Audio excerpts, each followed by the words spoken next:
اعوذ باللہ من الشیطان الرجیم بسم اللہ الرحمن الرحیم۔ مومنین کرام، آج کا ہمارا موضوع ہے ماہ رمضان کے حوالے سے۔ یہ ایسا مہینہ ہے جس کے بارے میں نبی پاک صلی اللہ علیہ وآلہ وسلم نے ارشاد فرمایا کہ زمانے والوں، آپ کے اوپر ایسا مہینہ سایہ کرنے کے لیے آ رہا ہے جس میں رحمت ہی رحمت ہے۔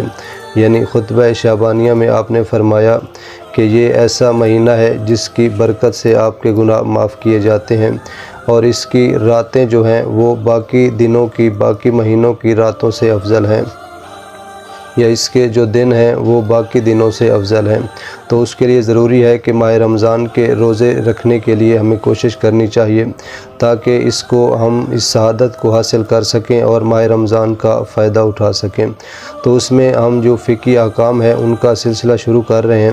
اس میں سب سے پہلا جو ہمارا موضوع ہے، ایک تو اس کا جو اصل لفظ ہے وہ ماہ رمضان ہے، رمضان اس کو نہیں بولنا۔ اور اسی طرح اگر آپ دیکھیں کہ روزہ کی جو تعریف ہے وہ یہ ہے کہ نماز فجر سے لے کر مغرب کی اذان تک تو آپ نے اس حالت میں رہنا ہے جس سے روزہ باطل ہوتا ہے، ان چیزوں سے آپ نے اجتناب کرنا ہے۔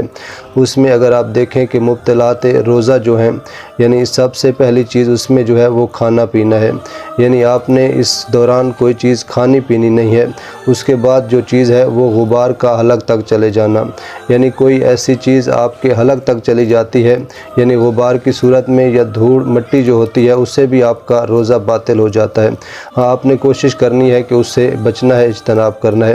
اس کے بعد ہے جھوٹ، یعنی جھوٹ کو اگر آپ معصومین علیہ السلام سے منسوب کریں گے یا خدا کی ذات سے منسوب کریں گے جس کو آپ جانتے بھی ہیں کہ ان سے منسوب نہیں ہے، تو پھر بھی آپ کا روزہ باطل ہو جاتا ہے۔ اس کے بعد ہے یعنی پورے پانی میں سر کو ڈبو دینا، یعنی سر آپ کا اگر پورا پانی میں چلا جاتا ہے تو پھر بھی آپ کا روزہ باطل ہو جاتا ہے۔ اس کے لیے ضروری ہے کہ آپ پانی کسی کپ وغیرہ میں لے کر اپنے سر کے اوپر ڈالیں تاکہ آپ کا سر جو ہے وہ پانی میں نہ ڈوبے۔ اس کے بعد ہے قے کرنا، یعنی الٹی وغیرہ آ جانا ایک بے اختیاری طور پہ ہوتا ہے، اس سے روزہ باطل نہیں ہوتا۔ یعنی اگر کوئی بندہ جان بوجھ کر ایسا کام کرتا ہے کہ اسے الٹی آ جاتی ہے، منہ میں انگلی وغیرہ لگاتا ہے، تو اس سے جو ہے آپ کا روزہ باطل ہو جاتا ہے۔ اس کے بعد ہے استمنا کرنا، اگر استمنا، اس کے بعد ہے جمع کرنا، یعنی یہ دو چیزیں جو ہیں ان کی اگر تفصیل آپ کو چاہیے تو آپ سوال وغیرہ بھی کر سکتے ہیں، پوچھ بھی سکتے ہیں۔ اس میں ہم آپ کو اپنا واٹس ایپ نمبر بھی دیں گے جس سے آپ رابطہ کر سکتے ہیں۔ اس کے بعد ہے عورت کا یعنی کہ غسل کے علاوہ رہنا اور حیض یا نفاس کی حالت میں، اس سے بھی روزہ باطل ہو جاتا ہے۔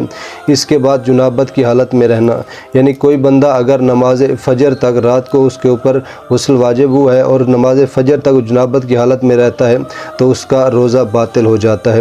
اس کو آپ نے ضرور ذہن میں رکھنا ہے کہ کوئی بندہ غسل جنابت واجب ہونے کے بعد جو ہے وہ سحری وغیرہ نہیں کر سکتا چونکہ اس کا روزہ باطل ہوگا۔